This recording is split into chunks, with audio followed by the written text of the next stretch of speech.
The Inspector General of Police (IGP) Kayode Egbetokun has called on Senate to investigate the alleged disappearance of 3,907 assault rifles, insisting that the matter be handled behind closed doors for security reasons. In a letter addressed to the Senate, Egbetokun dismissed the 2019 audit report by Auditor General for the Federation, which alleged that thousands of rifles were missing or unaccounted for in the police armory as of January 2020. It described the report as inaccurate. The letter, read by Senate President Godswill Akpabio after the passage of the 2025 budget, was submitted 48 hours after a tense investigative hearing. During the hearing, top police officials, including the IGP, appeared before the Senate Committee on Accounts but struggled to provide satisfactory answers regarding the Auditor General's claim about the missing firearms. In response, the letter reads, "We appreciate the Senate Committee's probe into the alleged missing firearms and urge the committee to conduct future hearings on sensitive security issues in camera so that the wrong impression is not created in the minds of Nigerians and the international community."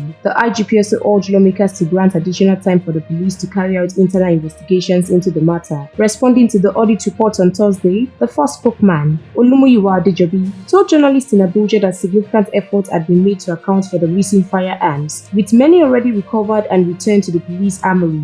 We'll continue to supply you more news updates. Please stay tuned to NaijaNews TV.